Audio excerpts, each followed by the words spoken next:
Hey guys, welcome back to Trustworthy Tuesdays. I'm Chris, and Susan is making her way through Patagonia with very, very, very low Wi-Fi. So, today, for getting personal, I have invited my sister, Natalie. Hello. Happy to be here. Nat is dialing in from Sydney, Australia, which is where I'm from. What time is it in Sydney right now, Nat? It's 11:15 p.m. at Jeez, night. Yep, great. I love your commitment. Thank you. that's okay. Um, so the whole point of Trustworthy Tuesdays for Susan and I is really to allow people to get to know me and Susan a little bit more because we are teaching people about trust and the value of trust in the workplace, but also like personal relationships and as you move through the world, because we know there's a huge crisis in trust right now. So I kind of feel like the best way for anyone to get to know me is to get to know the people I love and like my family. I've always said to know me is to embrace me, which sounds so cheesy, but I don't know. I feel like it's true. Um, so I've got a round of questions to ask my little sister, and primarily it's about her travels. So she recently went, um, just kind of dropped everything in Australia, was like, deuces, I'm going out and I'm going to explore the world. So, Nat, how long were you away for and where did you go? Okay, I was away all up for 4 months. 4 months in a row. Okay, but yes. but then I got back home, was home for like 4 weeks, and then went again for another 2 weeks. So all up this year, I was gone for 4.5 months. Wow. And yes, so a long, long time. But I started in Central America. So, well, actually, no, I came to New York first, just for a few days, repacked my big backpack because I think I'd overpacked it. Anyways, and then we started in Mexico, and then I went down through Central. We went to Nicaragua, Guatemala, El Salvador, Panama, and then we did a month in Colombia. And then I flew to New York, then to London, then to Copenhagen, then back home. And then a month later, I was in Thailand for 2 weeks. I love So that. that I was feel good. like it's almost like where haven't you been? Because you touch so many different like continents. I feel Yes. like it's People wild. kept, yeah, because I was posting a lot on Instagram and people kept responding to me like months later, like 3 months in, being like, how are you still away? Like, how are you affording this? But yeah, it felt like a long time. Even after the first 3 weeks, it felt like I'd been gone for 2 months already. Oh my God. Yeah. Well, I'm so glad that you did that. I feel like often these trips you kind of learn so much as a person. It's like the Mm, education of travel. yes. Um, And a non-English speaking continent as well. yes. Yeah. And so how's your Spanish? No, no bueno. Not, no, it's not good.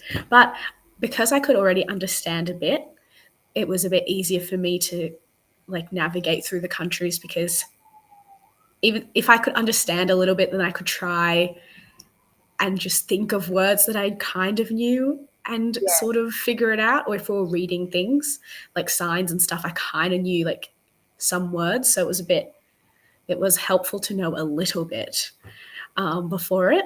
And we also did a week of Spanish school in Guatemala, I which love was that. interesting. It was a whole week, 4 hours a day of just straight one-on-one lessons with a teacher, and that was very interesting. It was very helpful, but by the end of like after 4 hours, your brain was hurting. Like we'd go back to our homestay and we'd just want to go to bed like immediately because our heads were like too much information overload. Yeah. 4 hours is pretty intense a day. Yeah. And that That's was the lowest option you could choose. You could do the full day. We just were doing, you could do 8 hours, like the morning and afternoon shift. But we were like, no way. Wait, no thanks. Although it would have been helpful, but oh well, it's fine. We survived. I'm glad you survived. Yes. So I'm curious. So like, let's kind of bring this around to the topic of trust, which is like my baby topic right now. How did you feel traveling around all those different countries, not actually knowing the language? Like, did you feel like you were always being very cautious, or were you just very naturally just trusting like what will be? I think at the start, when we were first started, we were quite cautious, Mm, but it was, as in, it was like in the back of our minds constantly, just like to be aware of everything. yeah. But at the same time, because we were two girls, because I was with my friend Lily, we kind of were just like, even though we're cautious, we have to be confident. And I think in Mexico, we really overshot the confidence. We were quite confident. And I think, did I tell you how we went on that cenote tour and Mm-mm. how we went into the cave? Oh yes. Oh my God, that's a great. Tell everyone that Yes. crazy story. Basically, there was this big tour with like it was like pretty cheap because it was like a new tour company that just opened. So we were like, great, like let's just do it. It'll be fine. So we go to a few different little spots and it's really nice. And then we go to this one area and we have a look, and then there's a construction site. And he's like, I'm part of the project, like I'm the project manager. So all the work is like we're working under our tour guide. So he's like, let me show you what we're working on. So we walk through into this big cave, and there's like, like scaffolding, like construction scaffolding all around like the perimeter, sort of, with like the walls have like, what's it called? Like Like, not ancient. Yeah, no, like ancient like oh, paintings oh and wow. drawings. Yeah. So it was like you weren't allowed to touch the walls because of all the paintings. So there Yeah. was a rope around the whole like perimeter of this cave. But anyways, so with us is two other construction workers. One of them goes across the ropes and he's like, "Oh, like come along, come in." So we go in past the ropes and they're like, yeah, it's fine, whatever. And we go down, we like squeeze our bodies down this little like cave, and then we see like a little hole, and we're like, he's like tosses a rock and he's like, see how there's water in the hole? We think there's like a little just like pool of water in this tiny like little rock cave. And we're like, no one goes in there though. He's like, no, like no one goes in there, like it's tiny. No one's been in there before. So we were like, oh yeah, blah blah. We left the cave for more of the tour people on our tour to go in to have a look.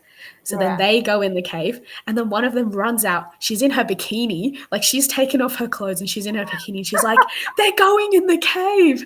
And I was like, and me and Lily are like, what? Like, no, you're not allowed to go in the cave. It's like, it's too small. Did you see like the entrance hole? And they're like, no, they're going in the cave. So me and Lily just immediately take our clothes off because we're all in our swimmers.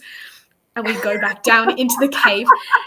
And in the cave, like you have to like crouch down and like crawl in. And then we just go into this hole. Apparently, it was the first time any tour group had gone into this cave. And it was the first time anyone had gone into the little like It was a submerged. construction zone. Sorry? It was a construction zone though. I know.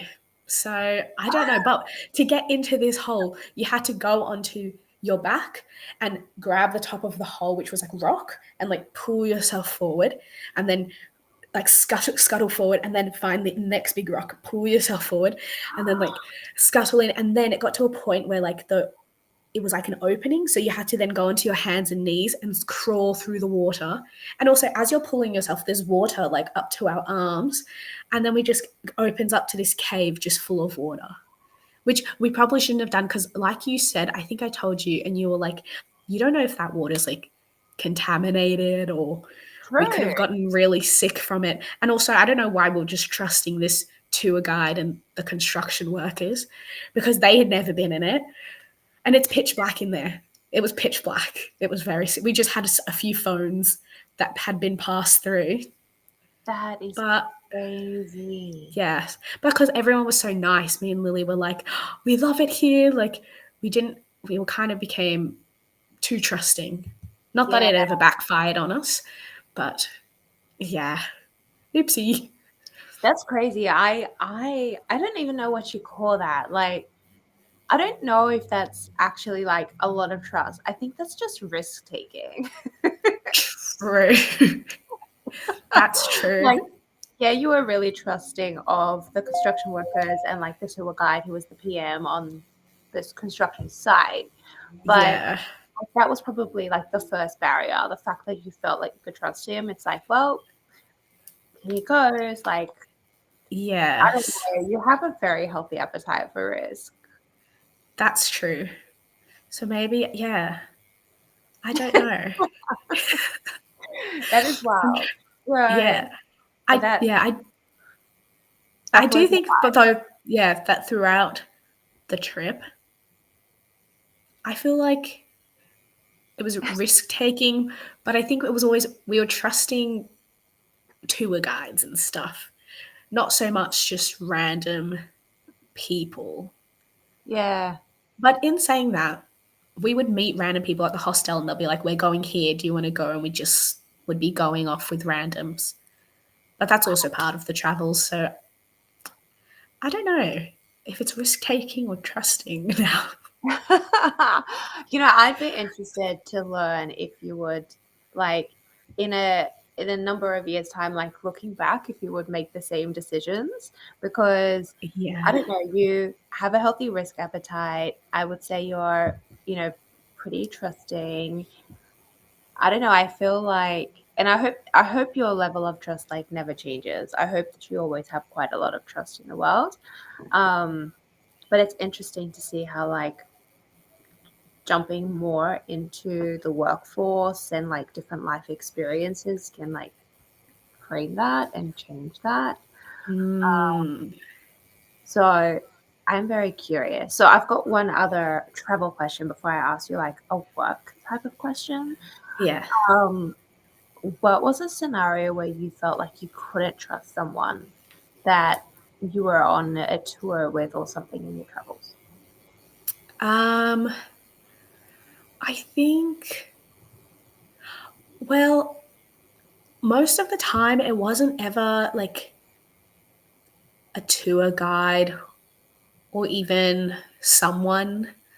I guess it was more like there was a few times where we did it one tour through Medellin and it was like of the city, Mm, and the tour guide was just very like open with us being like, once we get to this, as soon as we get off the train here, he was like, phones away, like put your bags under your ponchos because it was raining. And it was very much like he's like, people come up to you, he's like, you just can't trust them. He's like, just look away or just ignore them and just like stay with the group mm, and just keep walking, because that area had a lot of homeless people, and he said there was just a lot of like scams around the area. And he said people who don't go on this like on a set tour and just come to this area, they get robbed a lot. Or even like there was one like specific street, and he was like, don't come down this street and this part of the city past sunset. He's like, even I go home. He's like, all these men that are sitting outside the shops, he was like, they will rob you, or they, if you're a woman, like they'll try and talk to you or harass you in some way. So mm. like we knew not to do that. And then yeah, the only other time was just there was one time in Colombia that I felt unsafe because I was by myself and I wanted to get dinner. So I went out at night and I was by myself. And it was just, I think it was only a 10-minute walk to this like soup place. Mm. And just there's a lot of people on the streets that try and sell you things. And one of the guys just kept yelling at me, trying to sell me, and he just followed me all the way up the street. And then it got to a point where I was telling him no. I Yeah. kept walking to like pass him, And then I got to a light and I was like, oh, great, he's going to catch up to me. And then he caught up to me, like tried to grab my hand, like, just kept talking to me and like harassing me. So then I just turned around and then I went straight back to the hostel. But I think I should have turned around earlier, but I was trying to like ignore the like that I was in danger. It was kind of just because he probably was harmless, but you just don't know. And Yeah. I was just like, I just better trust my instincts. And so I went back. Well, I'm glad that you ended up trusting your instincts. Yes. Yeah, that's wild. I mean, I know, we're live streaming on Trustworthy's LinkedIn, as well as YouTube, as well as Trustworthy's, what do you call it, Instagram page.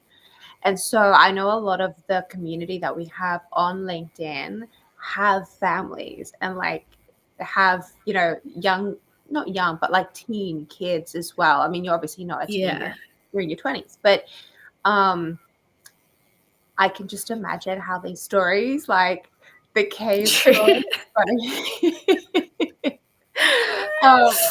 with the community. I think, I don't know, when I was in my 20s, I remember traveling a lot, and going out a lot with one of my best friends, Diana, who you know and love as well. Yeah. And I agree. I kind of feel like I trusted first. Like I wasn't trust and verify. I just trusted first. And then Yeah. I know Dee and I were in a lot of risky situations actually when I look back on it. But at the time it was just like, we're young and free. We're gonna have a great time. We're gonna travel. We're gonna get in cars with people we don't know and just travel around Yeah. Spain and like do a bunch of stuff like that. So I get it, 100% get it. But I'd be curious to see Yeah. how, I don't know, maybe how your travel changes, evolves over time. True. Um, so I'm curious. A lot of the conversations that Susan and I have around trust do have to do with like how to build trust in the workplace, how to build trust with your people manager and with your teams or with the person that you're managing, or supervising. Um, it's not easy, right? Because like people come to the table with their own agendas and like wanting to make sure that they are also perceived in a certain way. Do you have, without revealing the names of any of the places you worked, Yeah. do you have any examples of where like trust, like someone really just had your back and you were like, wow, I wasn't expecting this in a coworker? Oh. Or the opposite? Yes. No, I feel like the team at my last job and like my manager, Tell me more. he was just like, If if it's I a had great any story, question, yeah. sorry, If sorry. it's like a good, like happy story, not like a distrust story, but a trust story, Oh, feel free to give him yes. a shout out. Like that's fine too. Oh, Steve White, Channel 9.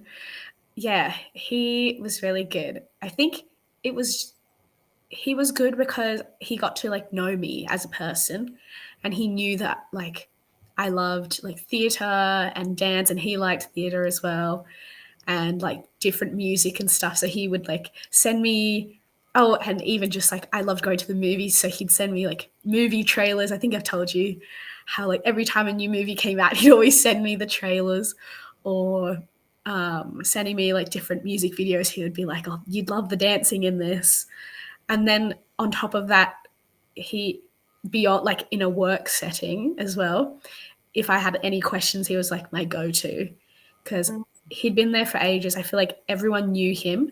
And the first day, he actually gave me like the little tour of the radio studios.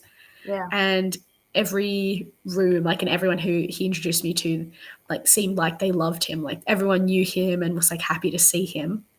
So I was like, he definitely knows what he's doing, so I can ask him anything. And he Yeah. never made me feel like dumb. He never made me feel like I was asking a dumb question. I love that. and he just gave me a lot of praise. I love praise.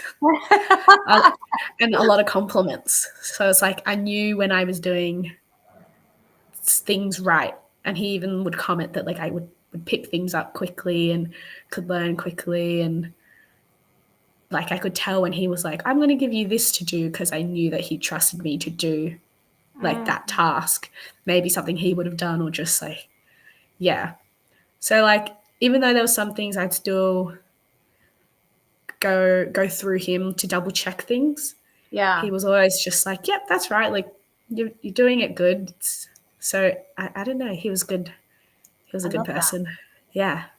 So it sounds like not only was he like a good manager in terms of like reinforcing and like giving you opportunities to learn more so you could grow and like learn different areas of the business, he actually built a relationship with you. Like he actually Yeah. cared about you, about your interests. Yes. Yeah. Which was nice. Yeah, he was good. Was it like Because reciprocal as well? Like, did you like do the same back and things like that? yes, yeah, because we would have like lunch every Tuesday together, and it was always like a big catch up of things that we hadn't been able to talk about yet because we were working or at work. So that was nice. So Oh, I love yeah, that. yeah. Actually, for his birthday, me and Pietra, the graphic designer in our team, bought him a ticket to the theatre to see little what was it, Alice in Wonderland, I think. Oh, So that that's was fun. nice. Yeah. Oh, I love that. Okay. That's beautiful. Do you feel like um do you feel like you were able to learn more in your role because of him? Like your role was a certain thing and maybe you branched out and learned what other roles did because of him? I think yes. I also think that it, like at the station, like the radio station, it was pretty like collaborative almost. Or if you wanted to learn something, I knew I could just ask like the head of content, oh, I want to learn this, and they would have put me on it if I wanted to, if I had asked. Like if I wanted to learn how to be a panel operator, they would have like put me in casually or just shadowed someone working. So I Mm, think the whole company was just kind of like that. I love that. Okay. All right, so it was a good environment as well. That's awesome. And then is there ever been like an example of where you were expecting trust and you didn't receive it or you didn't like observe like a situation of distrust in the workplace? Um, hmm. Or maybe when in one of my old retail jobs, Mm. I think because we didn't have a manager for a long time, it was a weird. It was a weird. Me and another girl were kind of acting as managers, but we were reporting to like our national managers, even though our job wasn't to be a manager. And I think they didn't trust us as much because we didn't get given like the official role of acting manager or anything, but we always felt like we were doing so much, and because we had no manager, we had to like run everything. Oh But wow. we, yeah, so it was like we were doing all this stuff, and it got to the point where we thought like not what we just thought we had like good suggestions that could improve like our store and our team. But I felt like the managers, like the national managers, didn't really care or thought or really like even valued our opinions that we could have given them. So that was Yeah. kind of annoying, because it was annoying because then it's like, oh, okay, so we're not really going to try then if you're not going to listen to us. Yeah. Yeah. It's like we'll do then what's going to be good for us, but I'm not going to now go out of my way to help them if they're not going to Yeah. help up me, I guess, or Well, even yeah, it acknowledge sounds anything. Yeah. well, that's exactly right. Like it sounds like they broke your trust because not only did they not give you a manager that could support you guys as a team, but like they Mm. gave you the responsibilities of a manager without Yeah. like extra pay, without a formal title change. And Mm. then while you're doing the job, they're also not just willing to listen to you about how to improve things. Like, it doesn't improve Yeah. your personal life for you to improve the business. Like, you're doing it for the business, suggestion for the business. Yeah. That's Yeah. wild. It The was a bit audacity. weird. Yeah. That's But insane. To be honest, though, I see that a lot. That type of thing happens a lot as well in the corporate world.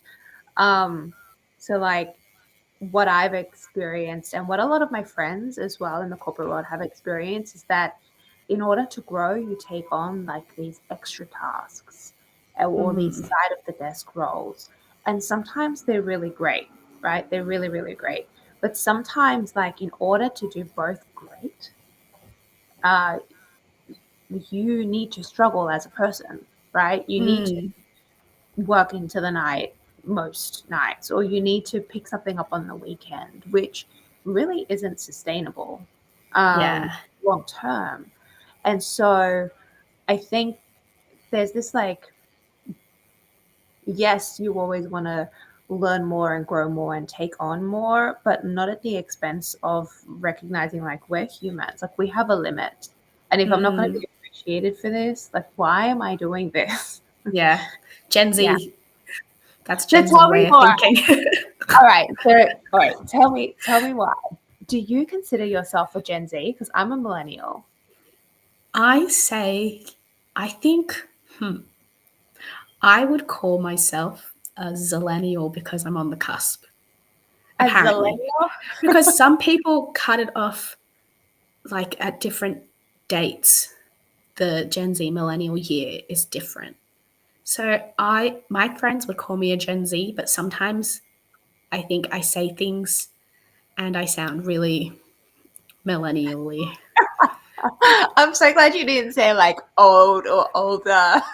Yeah. I was about to say I sound boomer, but that sounds. That's funny. No.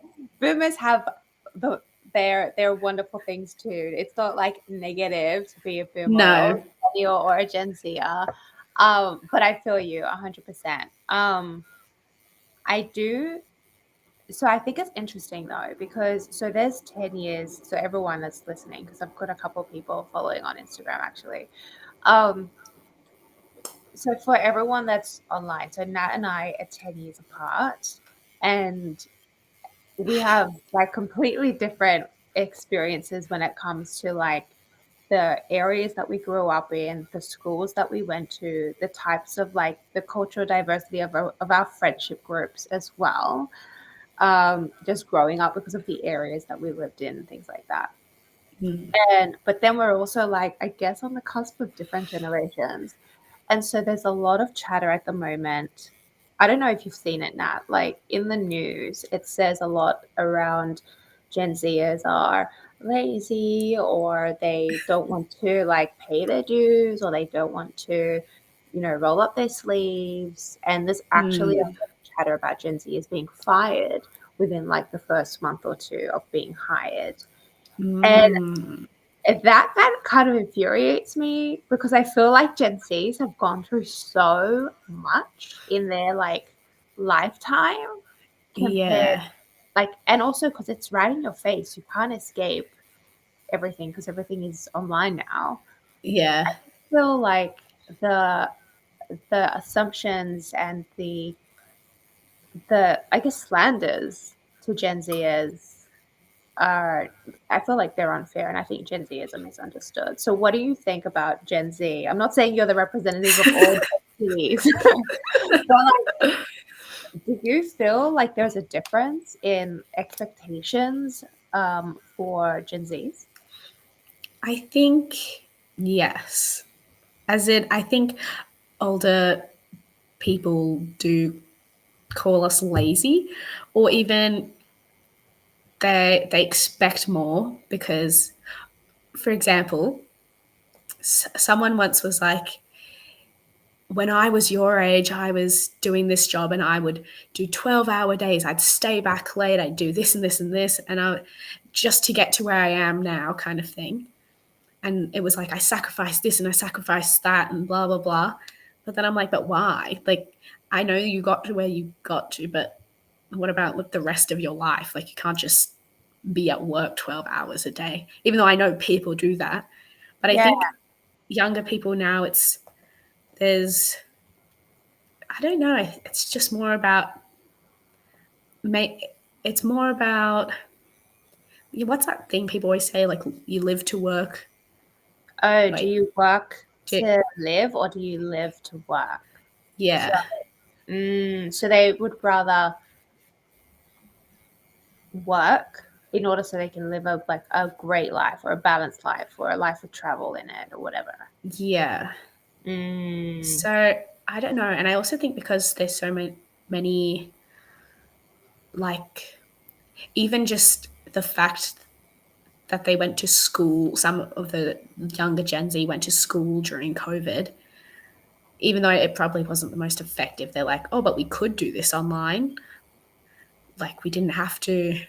I don't know how to explain it fully. It's just that I just think it's not laziness. I think they just want a better quality of life. mm. Yeah. That's why I was actually going to say, like, don't feel like you have to answer it now because I sprung the topic on you. But Yeah. I love that you kind of focused on that point.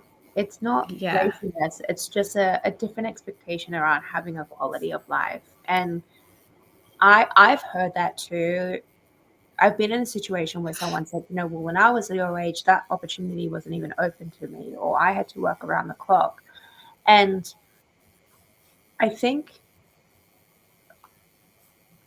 a natural response typically is like, well, why should I have to do that? But I think the response should actually be is like, I'm sorry that you had to experience that. Like, that's not okay. Yeah. Right? Like the fact that, and most of the times it's a woman, and the fact that a woman had to work double, like extra hard, extra hours around the clock, sacrifice, whether it was having a family or going to study that extra degree or having a social life, like that's not okay.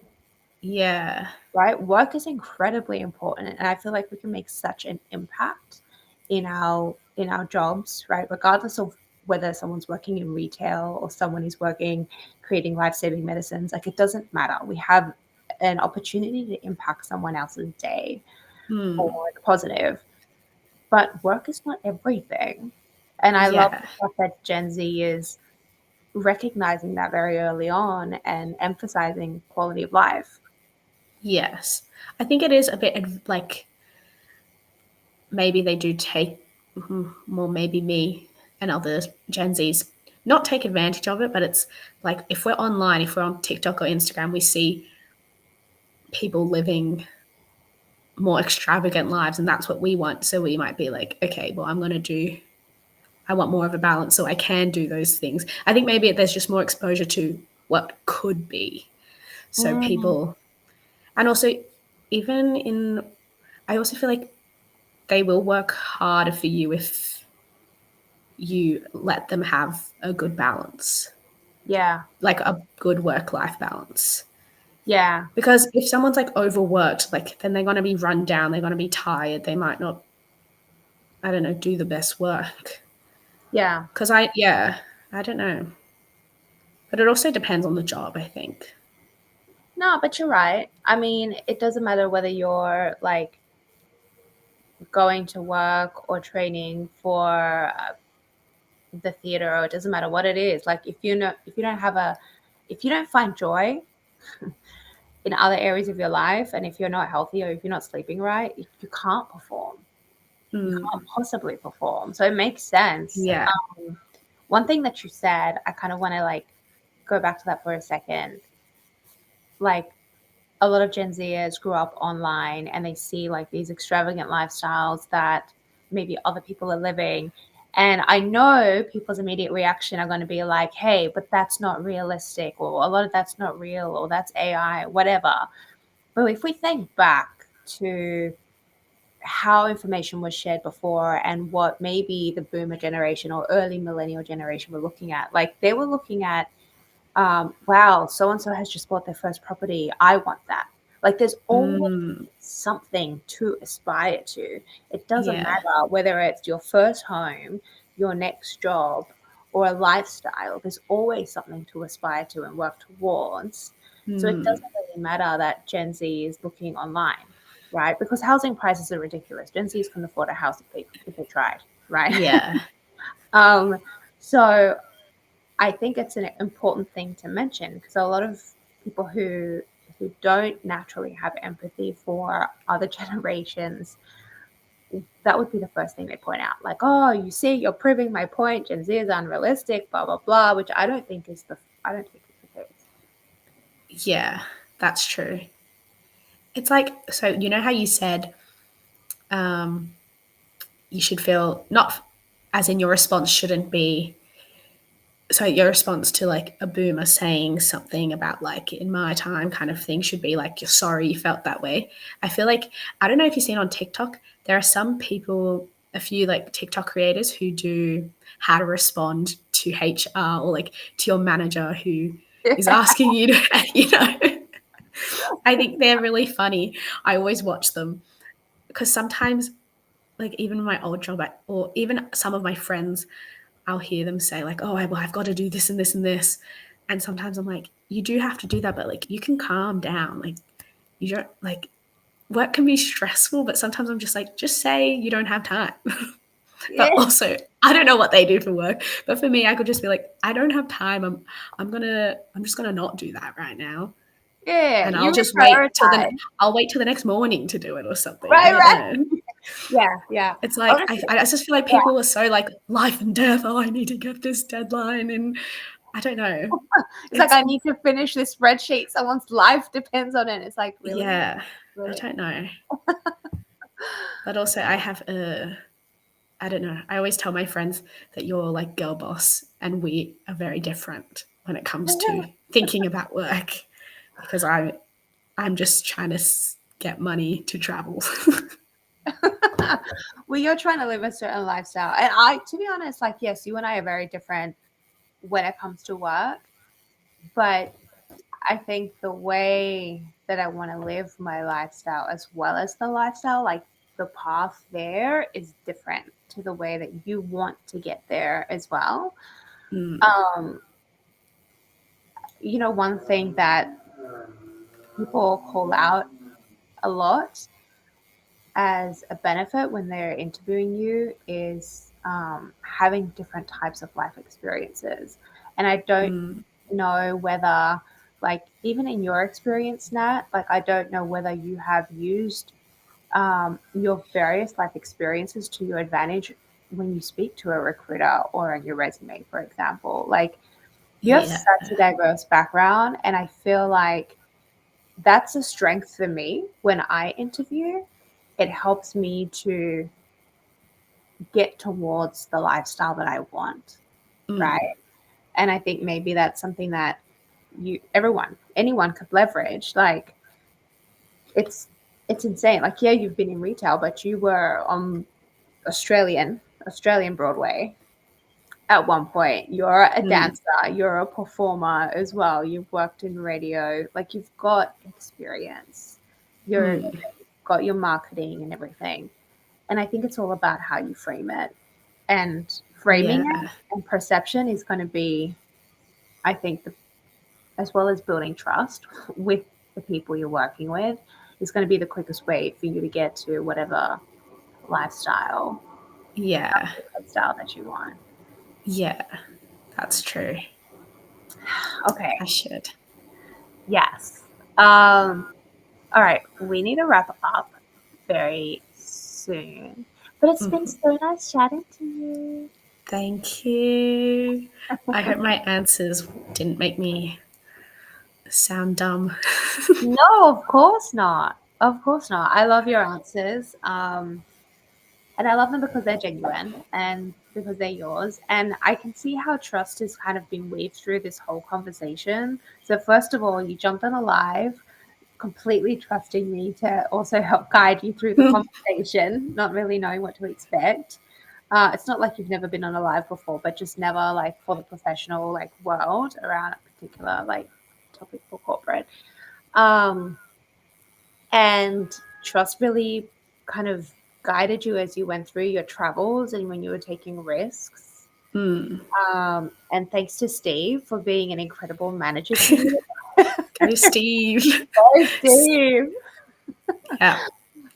Because everyone needs a great experience having a great manager. Like that's how you also learn to become a great leader and a great manager. So Yeah.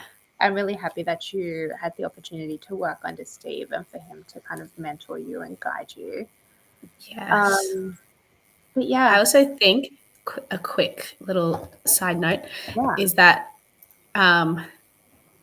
if, like, for example, Steve, because he trusted me so much, and then even like my other boss, when I could feel that they trusted me and would give me bigger campaigns or responsibilities to do, I feel like I would actually I'd want to stay late and do it because it was my own thing, and I was like, oh, they know that I can do it right, so I am going to do it right, kind of thing.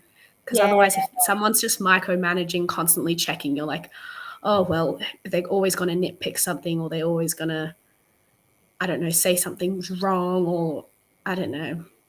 yeah. So No, I'm glad you mentioned that. There's like tons of research around the role that trust can play in actually increasing like employee engagement. So the fact that you want to stay late or you want to do a good job or you'd be happy to go the extra mile for for Steve and for to get this task done. Like there's so much research there that supports why why you should build trust with your employees and why it's important to be a good leader. The data yeah, is there, and you're just that like giving us perfect examples for that. yeah, but we'll Okay, see. yeah. Well, thanks for joining. Thanks for tuning in, everyone, to our conversation. Happy to take suggestions on topics if you'd like to join one of these.